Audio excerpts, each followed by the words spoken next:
Okay, let us begin. We are holding Daf Yud Aleph. We're up to Yud Amid Beis by the Mishnah.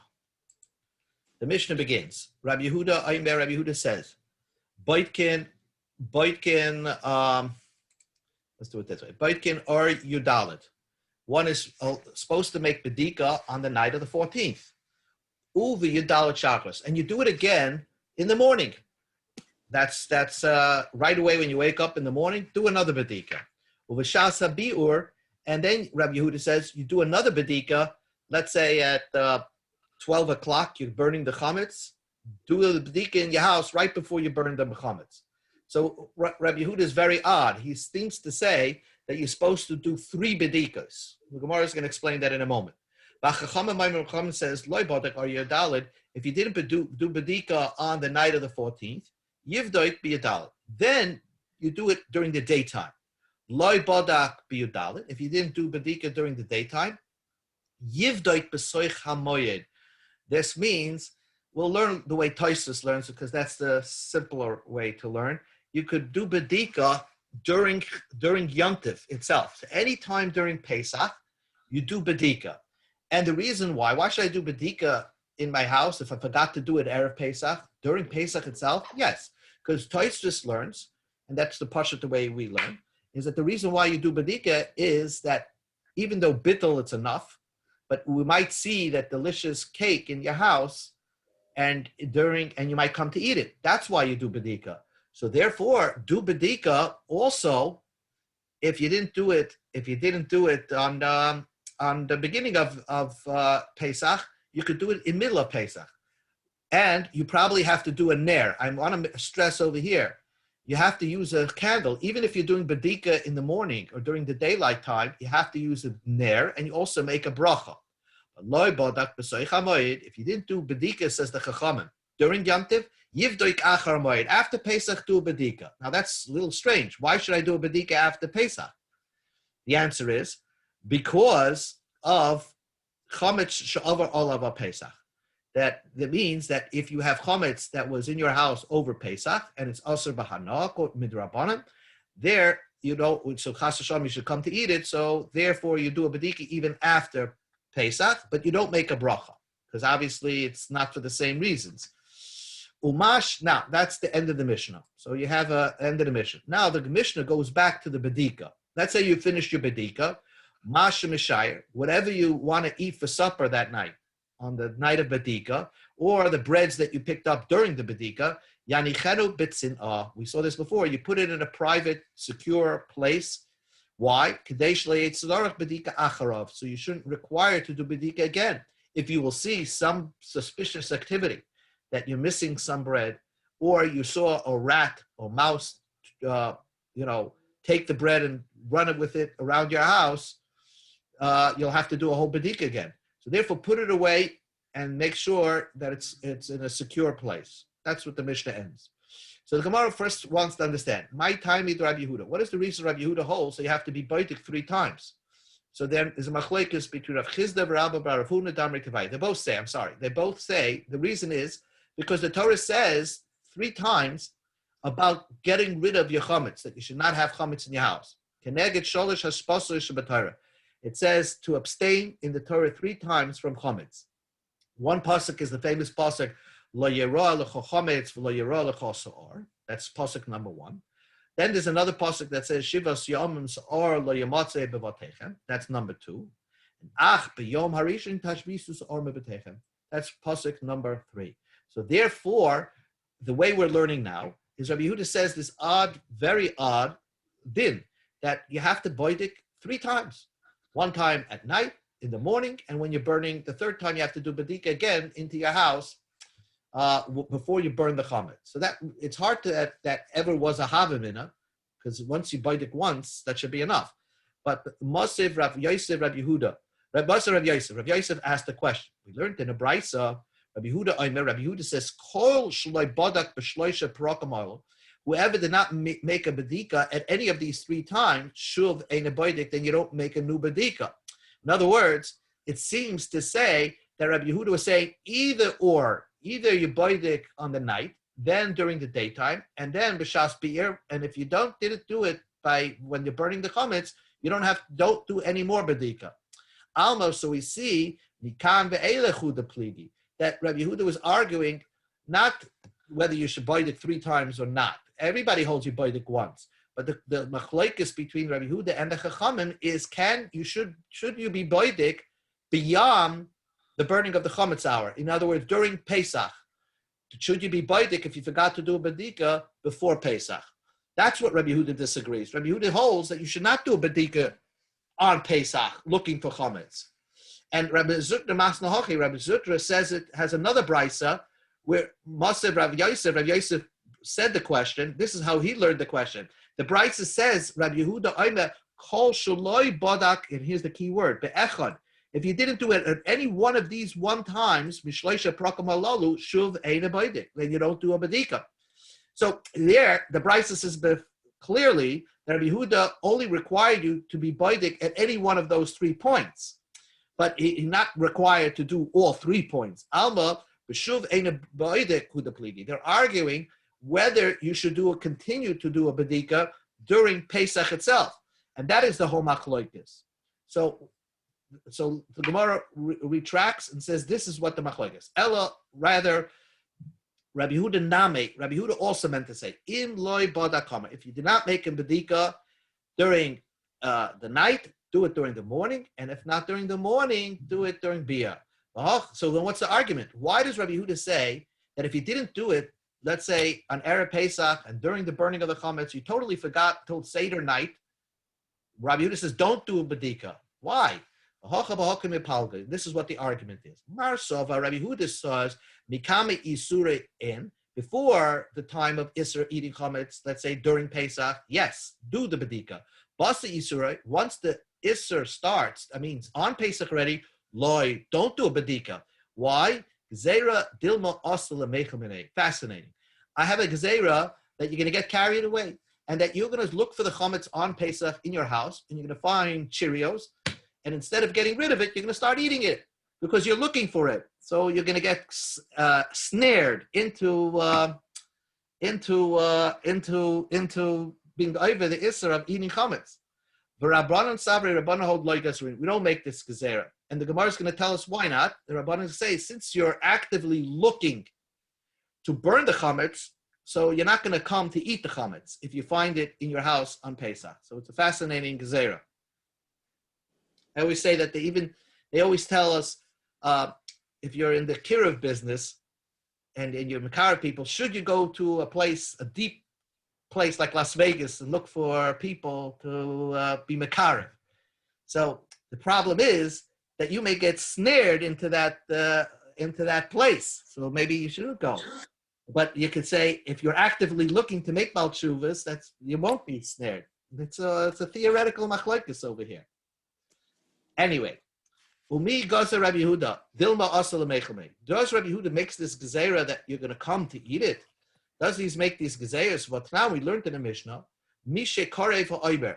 What was that then? The Mishe Karev Oimer is that it's talking about on Pesach they would be makar of the Karban Oimer.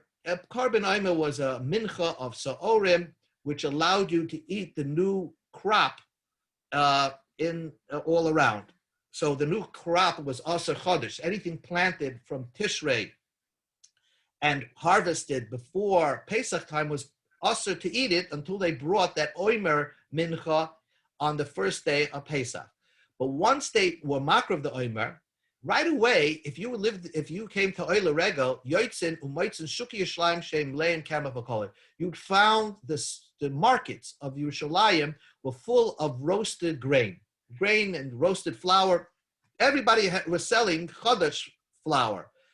Why? Because they cut the Chodesh on Erev Yom Tov and they ground it up into flour. So as soon as the Omer was Makrev, you already could buy flour in the street. Wait a second. But this was Shloi B'Tzayin Chachamim.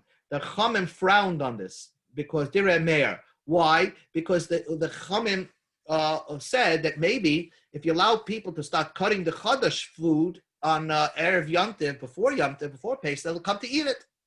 But Rabbi Yehuda says, "B'ritzoyin chachamim hayosim." They did it with the nod of the chachamim. The chachamim didn't have a problem with it. So, and what do you see from there?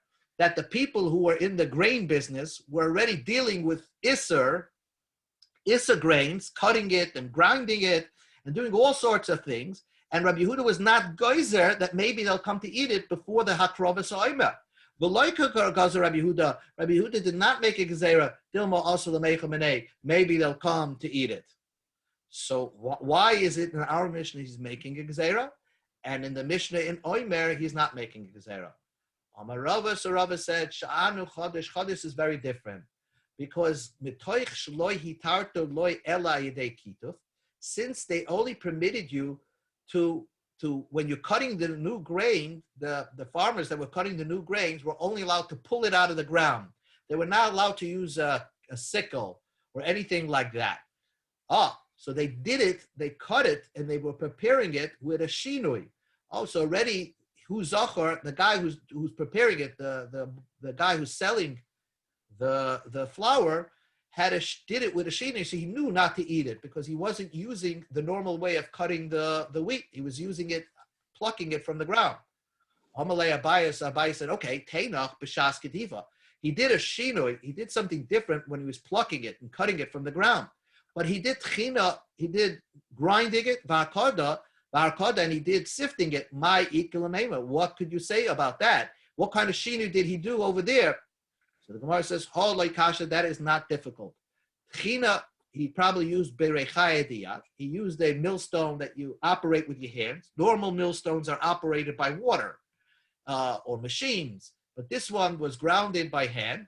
Harkoda al gabe nafka, and they did sifting through the back of the sieve. In other words, the back of the sifter. They didn't use it the normal way of sifting it. They did it with a shinoi.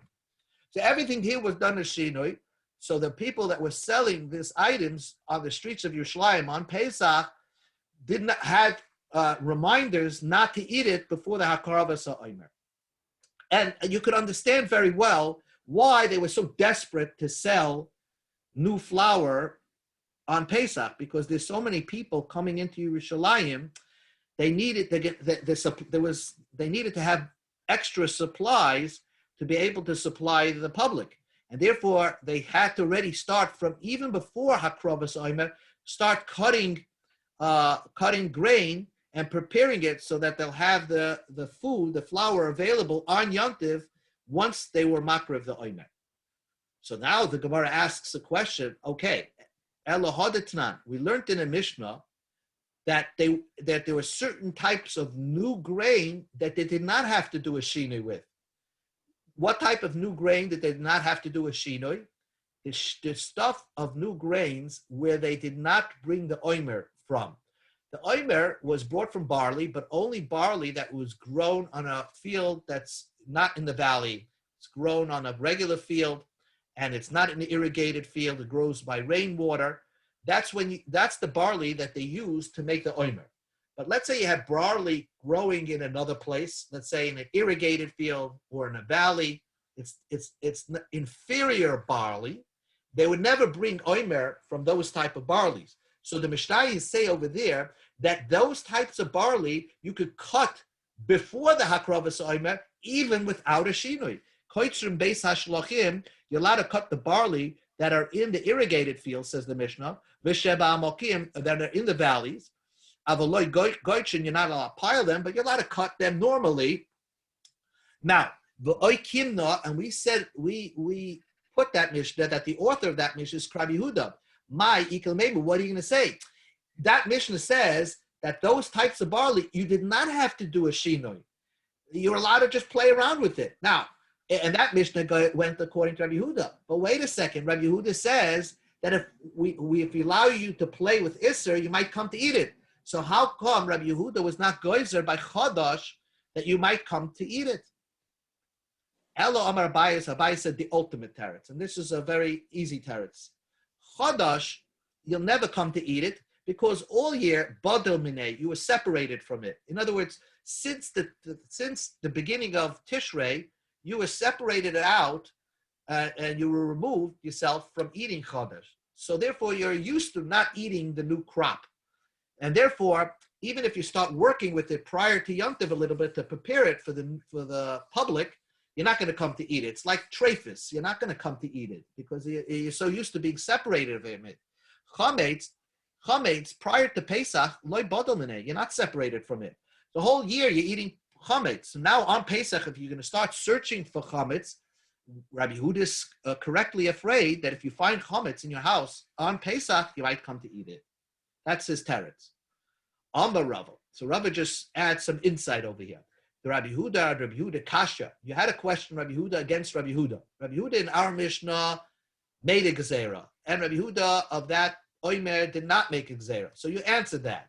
But the Rabbanon loy kasha. You didn't have a question against the Rabbanon versus the Rabbanon. In other words, in our Mishnah, who the author of our Mishnah is Rameir, the Rabbanon in our Mishnah don't make gezerahs.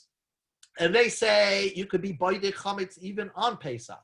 And the Rabbanon in Oimer say that no, it was shloi b'rtzoin chachamim, that they were frowned upon these guys selling wheat in the field on Pesach before they started working with it before Pesach. So the Gemara says the Rabbi Yehuda like kasha. We already answered that. It's not a question. The Shaninin like Abaye answered that chodesh badol minei and chametz loy badol minei. But Rabbanon nami like kasha. I don't have a question. Rabbanon versus Rabbanon. Why? Because like I tell you, in our case over here, even the Rabbanon say you don't have to make a gezerah. Because who atzmei mechazer olav l'soifer mechal ka'achal minei. He's guys searching to burn it. That's the whole reason why he's doing bedika on Pesach in his house, because he forgot to do bedika erev Pesach. He's looking to find chametz to burn. So therefore, certainly he's not going to come to eat it. That's why by chametz the chachamim were not geyser. But by Chodesh, you're actually looking to prepare that food. There, the Rabbanon would be geyser. Then the Gemara says, Rav Ashi says, tries to give a teretz. The Rabbi Yehuda loy kasha. Rabbi Yehuda against Rabbi Yehuda is not a question. Why? Because kemach v'koli t'nam. That the Mishnah only allows you the Rabbi Yehuda and by Omer to make toasted flour. Right? Kemach koli. And that's unedible. So then the guy that's selling it is not going to eat it because it's unedible. So certainly that's why Rabbi Yehuda by Omer was not geyser. Hashem King Pesach, you could find edible food. So that was Rav Ashi's attempt to answer the question, Rabbi Yehuda versus Rabbi Yehuda. So the Gemara says, Hada Rabbi Ashi bedusihi. What Rav Ashi just said is a complete joke. Maybe he didn't say it, maybe a Talmud misunderstood him. It's a joke.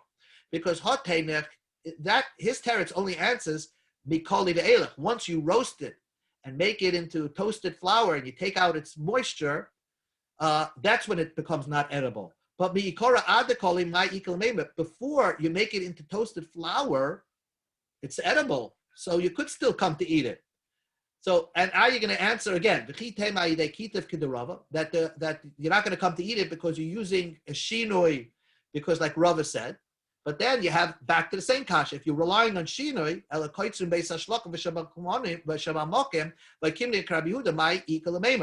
but there's another mission that says you're allowed to normally the produce, the food, the tvua that grows in irrigated fields and the valley fields normally. And we said Rabbi Yehuda agrees with that concept. So, and there it's edible, and you're not doing it with a shinoi. So why? So certainly, why would Rabbi Yehuda be geyser? So Rav Ashi's teretz falls away. The Rav Ashi bedusihi.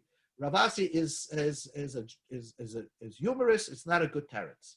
Okay. So now the Gemara said an interesting concept that according to Rabbi Yehuda, that wherever you're not accustomed to be separated from that, Rabbi Yehuda would be geyser. So chametz you generally eat all year round. Therefore, Rabbi Yehuda does not allow you to search for chametz in your house on Pesach. So the Gemara says, if you're not separated from something, would Rabbi Yehuda make a gzeira? We learned in a Mishnah. This is a Mishnah that we say Friday night in shul. A person is not allowed to puncture a hole in an egg, and fill it up with oil, and put it by the lamp, so it drops into the lamp. even if it's an eggshell that's made of, even if it's oil that's lamp that's made of cheres. So here's the picture. Remember this picture? A guy has a lamp. He punctured an egg, and he filled it up with oil. Now the problem is you shouldn't do that on Shabbos. Egg looks like edible food, and there's a large hole over there. You'll stick your hand into the oil and use it for your salad. That's and it's edible oil, and that's the Shitas of Chamim. So your geyser, don't do that. Don't do that. Make sure that all the oil is in the lamp, so you'll stay away from it. So, but that's what the Chachamim say in the Mishnah. Rabbi Yehuda Mater, Rabbi Yehuda permitted. So wait a second. Why would Yehuda permit that? But l'chayra, there could be geyser. Maybe he'll come to take the oil that's in that keli, that's in that egg on Shabbos. And oil, you're not separated. All week you're eating oil, and so you're going to certainly use it on Shabbos. And Rabbi Yehuda was not geyser. So why was he geyser by chametz? So the answer is simple. Hashem over there, the Shabbos, since this Shabbos, the atmosphere of Shabbos is around, mivda bedilei, he'll be separated himself. I mean, the Shabbos itself is a reminder that not to touch that oil in the egg. So the Gemara says, Varami, the Shabbos and Shabbos. So let me ask you a stira of Shabbos and Shabbos. The time we learned in the Brisa, Chevel deli shenifsak, let's say the rope of the bucket that you draw water from a well, that nifsak, it snapped, okay? So now the Tanakama holds, lo yehi kosher, don't tie it together to put it back together, because that's making a knot on Shabbos. Elo oinvay, what should you do? Make a bow. Rabbi Yehuda says, koyrech ala punda oy pisiskia, you try you wrap a strap or a belt, uvolvad shelo yanvenu. You don't, but not to make a bow. In other words, don't make a bow on the rope, but you could use a belt or a strap. In other words, this is a belt. Let's say a belt that you wear in your pants. So here you're allowed to tie it into the bucket. Why? Because you're even allowed to make a knot, because it's clearly that you're going to undo the knot. It's temporary because you have to wear your pants. So everybody knows this is a temporary knot. So that's why it's permitted to do that. But to take the actual rope and make a bow, the original rope that you're using, that Rabbi Yehuda did not permit you. So the Gemara says, Kashi to Rabbi Yehuda, Rabbi Yehuda. We have a question of Rabbi Yehuda or Rabbi Yehuda. That Rabbi Yehuda says that he didn't allow you to make a bow. Presumably, why didn't he allow you to make a bow on the original rope? Is because you're geyser that he may come to make a real knot on Shabbos. So Rabbi Yehuda does make a gezerah and does not say that you can make a bow and we won't be geyser because of chumrah de Shabbos, because he's scared of Shabbos. So it's a stira. How come by the eggshell, Rabbi Yehuda is matir, and by the knots, Rabbi Yehuda didn't even allow you to make a bow? Kasha the Rabbanan ad Rabbanan. And then you have a question against Rabbanan. Here, the Rabbanan don't make a gezerah. They allow you to make a bow, and by the eggs, they don't even allow you to make to take out the oil on Shabbos. Apparently, the Rabbanan make gezerah. So why didn't they make a gezerah by the rope? So the Gemara says simple. The Rabbanan ad Rabbanan like Kashi. You're not going to question the Rabbanan. Shemen b'shemen michalaf. You can make a choice. You make a mistake by oil versus oil. That if we don't allow you to take oil from, you might take the oil from that lamp because you say, what's this oil versus that oil? It's the oil, so I'm going to use it for my food. Aniva b'kshira lo michalaf. But making a bow to making a knot, that will never, no one will make a mistake with that. And therefore, the Chama allowed you to make a bow because everybody will know it's only a bow. I know not to make a knot. But if but oil, they didn't allow you to take the oil from the thing because you're going to say, what's the difference between oil from my refrigerator and oil from that lamp? The Rabbi Yehuda, the Reuben like Kasha, and you don't have a difficulty versus Rabbi Yehuda against Rabbi Yehuda. Time with the Rabbi Yehuda, lav mishum because aniva ata kashira. It's not because he said don't make a bow because he come to make a knot, and that's why Rabbi Yehuda said only use a regular pants belt to correct the problem. Because the reason why he said not to make an aniva, because Rabbi Yehuda has this unusual shita of making a bow tie, of making a bow knot, is considered a knot. Making a bow is exactly kashira. That is the problem of tying. that is a tie. So therefore, Rabbi Yehuda said, don't make a bow. You can only use a belt. So it's not because of any gezerah. Then the Gemara says, "V'rabbi d'Rabbanan ad Rabbanan." We asked the stira Rabbanan versus Rabbanan. The Rabbanan, the Tanam we learned in the Mishnah, Koishrin delib b'psikya avaloi b'chevel. You're allowed to tie the bucket again using the belt. Avaloi b'chevel. Don't use the original rope or any rope. Let's say you don't have a rope and you go to your garage and take a rope and you're tying it to the bucket. You're going to leave it there. That's going to become a kesher shachayama. So therefore, the Tanakama says on Shabbos you should take a belt, your pants belt, and then tie it to the bucket. Because you know you're going to untie it after Shabbos because you need it for your pants. Rabbi Yehuda allowed you to even tie a regular rope. So the Gemara doesn't understand that. Chevel damar. What chevel did Rabbi Yehuda allow you to? Is it the rope from your garage? Using a regular rope. Rabbi Yehuda would say it's permitted. That's a perfect knot. Rabbi Yehuda would never allow you to make a knot on Shabbos. You're going to certainly leave it there, a regular rope. You're going to leave it there, and it's going to be a kesher shakiyama, a kesher that not lasts. Ela pshita, it must be the gardi that Rabbi Yehuda was talking about a weaver's rope. A weaver's rope looks similar to a regular rope, but you're going to use it for weaving. So you're not going to leave it there forever. And therefore, Rabbi Yehuda was mata you to tie a weaver's rope because this weaver's rope, you're going to take it off after Shabbos. But Rabbanan said it looks like a rope. It smells like a regular rope. But Gazer Rabbanan chevel the gardi. Rabbanan were geyser the rope of a gardi, of a weaver's rope, at the chevel the alma. Or maybe you'll use a regular rope. How could the Rabbanan make that gezerah? Rabbanan are not into the gezeras. Because we say that they allowed you to make a bow and you're not going to come to make a knot. So we see Rabbanim don't make gezeras. So the Gemara says yes. Chevel b'chevel michalaf. A person could make a mistake and say if the chevel gardi is permitted, the weaver's rope, they'll come to say that a regular rope is permitted. That's why the Rabbanim did not allow you to use a regular rope. But once you are using a rope that's snapped to make a bow versus a regular knot, everybody knows that you could only make a bow, and you're not going to come to make a regular knot because aniva making a bow b'kshi with a regular knot, loy michalfe, a person's not going to make that mistake. So where we're coming out is that Rabbi Yehuda would not make a gezerah by Shabbos because badal minei. But Rabbanan would make gezeras by Shabbos, and the only reason why by Pesach they do not make the gezerah. What's the reason why they don't make the gezerah on Pesach? Because you're looking to search for things, and you're certainly not going to come to eat it. So there's no reason to make gezeras. Now we had this whole Indian of knots and bows with the same chachamim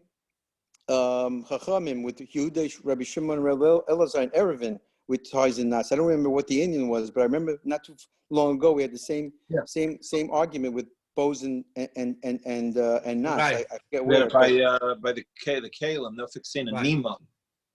Right. Guitars and the. Right. Exactly. That was bought back. I couldn't remember. I was thinking. You're right.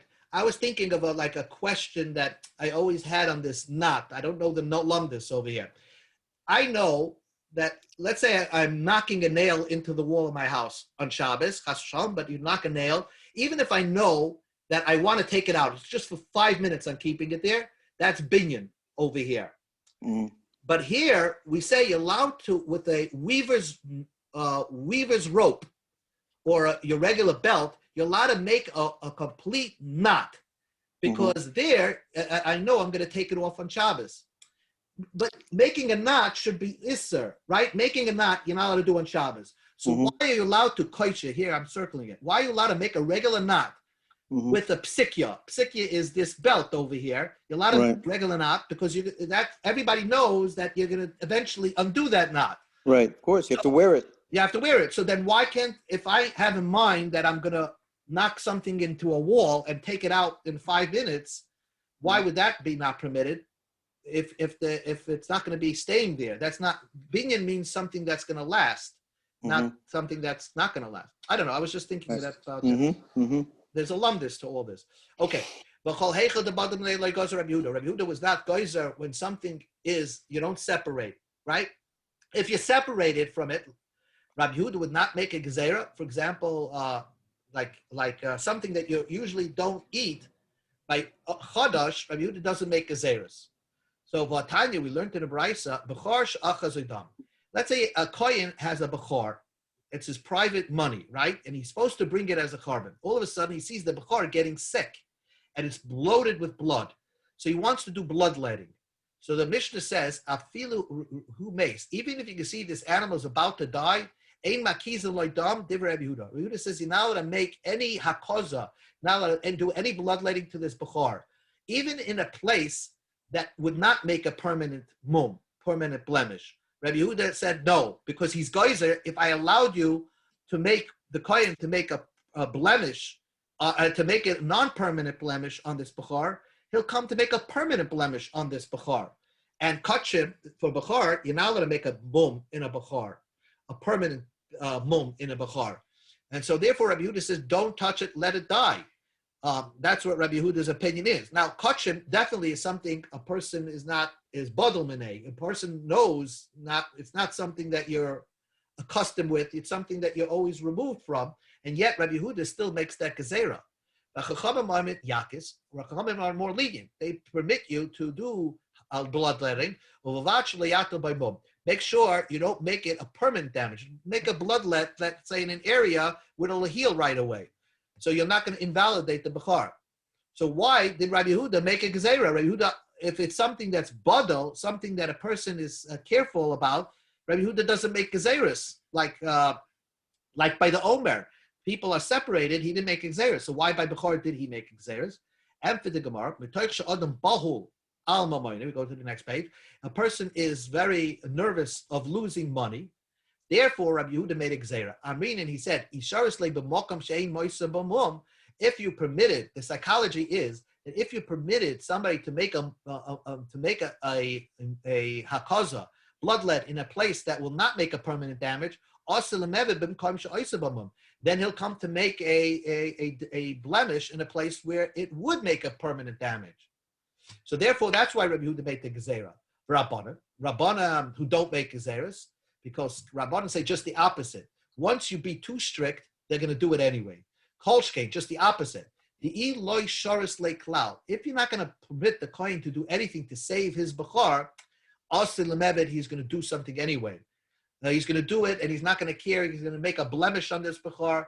So the Rabbanan said, you got to understand that when a person's about to lose a $10,000 animal, you have to give him heterim, leniencies, to be able to make a hakazas adam, bloodletting, in a place where he's not going to make a permanent move. Because if you're going to be strict, they're not going to listen to you anyway, and they're going to make bloodletting wherever they want. So therefore, Rabbi Yehuda was therefore in a case where a person's nervous, Rabbi Yehuda would make gezerahs. So the Gemara challenges that. Mi amrina Rabbi Yehuda adam bahol al mamoinai, that when a person's nervous about his money, you make gezerahs. Well, now we learned in the Mishnah, Rabbi Yehuda says, ein mekadrim abahema b'yontiv. You're not allowed to comb an animal on yontiv.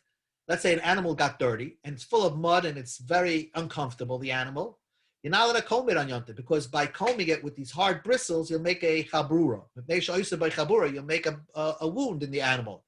Avol mekartzafin. But you're allowed to use a soft brush, so to speak. That's not going to make a chabura. And you see right away, Rabbi Yehuda was not goizer using a soft brush versus a hard comb. And even though the person, why is he doing this? Because he's nervous. His animal is in such pain. So Rabbi Yehuda does not make a gezerah. The Chachamim says, ein mekadrin, you're not allowed to use a hard comb. Af ein mekatzav, you're not allowed to even use a soft brush. So we see from here that Rabbi Yehuda, again, Chachamim made a gezerah, Rabbi Yehuda did not make a gezerah. And here's Tanya, the Brisa explains, what's called a combing and what's called brushing. Kidder is ketanim, it's a small piece. The brush is small and pointy, but ois and chabura, and it makes a blemish. Kirtzuf is gedolim, it's large, and they say it's made of wood. They ois and chabura, and it does not make any blemish. So we see Rabbi Yehuda is not Geyser. The Gemara says, Hassam, the reason why, over there by Bechar, the Ishavik lay, if you let the Bechar with this blood problem, if you let it be mice, it's going to die. There we say, Amrina Adam Bohu Amamonia, a person's nervous of his money. Hacha, but over here, by the animal with just muddy, Ishavik lay, even if you leave it, Tsara Ba'almahu, the animal is in pain. Yes, it bothers the owner of the animal to see his animal in such pain, but he's not considered nervous about losing money. Lo Yamrinin, he doesn't say Adam Baal Amamoinin. A person's nervous because of his money, and therefore that's why by the combing the animals on Yom Tiv, Rabbi Yehuda did not make any gezeres. One last question. Rabbi Yehuda says Ma'ishna Gabe Chometz to Gozar or Ma'ishna Gabe Kitzuf to Loy Kasa. But why by Chometz? One housekeeping. Chometz, Rabbi Yehuda made a gezerah, right? Rabbi Yehuda did make a gezerah that you might come to eat it, and by combing, by brushing, you did not make a gezerah that you might come, even though you're not nervous about the money. But Rabbi Yehuda likes to make gezeras. Rabbi Yehuda is always concerned you might come to do the isser. So why by combing a person would not make the isser? The Gemara says simple: lechem belechem michala. By chametz on Pesach, you're going to confuse. If I allow on Pesach, you're allowed to eat matzah, which is lechem, one type of bread. He might come to eat chametz digga bread. And therefore, Rabbi Yehuda said, don't search for chametz digga bread because you know you're allowed to eat carbohydrates. You're allowed to eat bread, some certain types of bread, matzah bread. You might come, if you're going to search on Pesach, your house, you might find the bread and you might eat it. So Rabbi Yehuda says, don't search your house on Pesach. But kidder bekirtzav, between combing and brushing, loy michalaf, a person's not going to make that mistake. And therefore, Rabbi Yehuda allows you to brush an animal with soft bristles that's not going to make a chabura, and he's not going to make a gezerah that you'll come to use a hard comb with pointy bristles that make a chabura. Let's just do the Mishnah and then we'll stop. Rab Meir says, let's just get the times. Rab Meir says that we know that chametz on Erev Pesach is osir from, let's say, 1 o'clock in the afternoon. 1 o'clock in the afternoon, you're not allowed to eat chametz. So Rab Meir says, Oichlin kol chametz, you can eat chametz up until 11 o'clock till 12 o'clock. The sarfim mitchilas, you should really burn the chametz in the beginning of the 6th hour. By the time that you're burning the chametz, at 12 o'clock, you should stop eating chametz. Why? You should stop eating chametz at 1 o'clock when it's asa medaraisa. Rab Meir says, but a person at 1 o'clock, if he doesn't have a watch, he's going to think it's 12 o'clock and he'll continue eating chametz for another hour, thinking he'll get the time off by an hour. And therefore, Rab Meir says that you should stop eating chametz already at 11 o'clock. You should stop eating chametz, at 12 o'clock. And therefore, so you won't come to be over the issue of eating chametz in the afternoon. Rabbi Yehuda says, oichlin kol arba. You can eat chametz till 11 o'clock. But at 11 o'clock, you have to stop eating chametz, not at 12 o'clock. But 11 o'clock, v'toilin kol chametz. You're allowed to, you don't eat chametz from 11 to 12, but you're allowed to benefit from chametz. The surfing mitchilas and you burn in the beginning of the 6th hour. So what does Rabbi Yehuda hold? Rabbi Yehuda holds a person can make a mistake of 2 hours. It might be 1 o'clock in the afternoon, and that's the time that you're also b'daraisa to eat chametz, and he might think it's still 11 o'clock. He might be confused. His time might be off by 2 hours. Therefore, Rabbi Yehuda says, stop eating chametz at 11 o'clock. From 11 to 12, you could benefit from chametz, not eat the chametz. 12 o'clock, you stop burning, and that's it. Rabbi Yehuda said a proof, a story. There were 2 large loaves of bread, pesulos, of a puzzle, of a toda challah, of a carbon toida. They brought certain types of big loaves of matzah bread or challah and challahs, that the toida was puzzle. We'll learn about that in the Gemara. Imagine a massive bris challah in the Beis HaMikdash, but munachos al gav itzdaba. They put it on top of a stage where people who live in Jerusalem could see that there's something on that stage. As long as they saw 2 challahs on that stage, they would all eat. That means from 10 to 11, they were all eating chametz, Erev Pesach. Nitla achas, if they took away 1 challah, and so there was only 1 challah on top of that platform, then everybody knew toilim. They were not allowed to eat chametz, but they were allowed to benefit chametz. Lo oichlin, they wouldn't eat. Lo sarfin, they didn't have to burn. Nitlu shteim, but if they took away both chalas, so his chilu kolam sarfin, then everybody in Jerusalem started to burn. So that's how they told time. Anybody in Jerusalem, people didn't have a watch, but they looked towards the Beis Hamikdash, and they found out when to stop eating chametz, when they could, and when they should still benefit from chametz, and when they have to burn the chametz. So that's the two opinions. One final opinion is Rabbi Gamliel. Rabbi Gamliel says, chulin, you're right, necholin kol arba. You can eat chulin the entire fourth hour from 10 to 11 o'clock, eat chulin. 11 o'clock, stop. Truma kol chamesh. Truma, I want the kohen could eat his truma 11 till 12 because we don't want the person to stop eating truma because it's bringing truma to being burnt. And truma, the idea of truma is that it should be eaten by the kohen. So we're not as strict for a kohen, and he could eat from 11 to 12. But in the beginning of the 6th hour, everybody should stop burning the chametz. And we'll learn more about this tomorrow, Mitzvah. Just a quick question. They just think when it says Tchila Sheish, that means 12 o'clock or the beginning of the 6th hour, which is 11:01. It's 12 o'clock. So that's a complete 6 hours because the first hour is 6 to 7, 7 to 8 is the second, right? 8 is the third, 9th is the fourth, 10 is the fifth, 11th begins the 6th. Well, or is it Kol Chamesh is Kol Chamesh is the entire 5th hour. I think the 5th hour is 11. Starts at 11. Starts 11 to 12, and then 11. Sorry for the beginning of the 6th. Once you have a full 6 hours in the day, the beginning of the 6th is right. They call it the 7th. Right, and the 7th. Right, 7th is when chametz is asumi deraisa. Right. I think I'm saying it correctly. But yeah, okay. Right, but Chila Sheish, but Chila Sheish is the beginning of 12 o'clock. 12 o'clock, which is entering into the 7th hour, but it's Chila Sheish in the sense that now it's 6 full hours. Right. The beginning of the 6 full hours. Yeah. I'll double check that, but I think that's okay. Right. All right. I'll double check. We'll because that's what we do.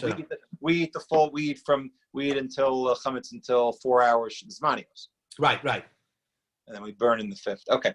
Okay. Right. Very good. Okay. A good night, everybody. Good enough.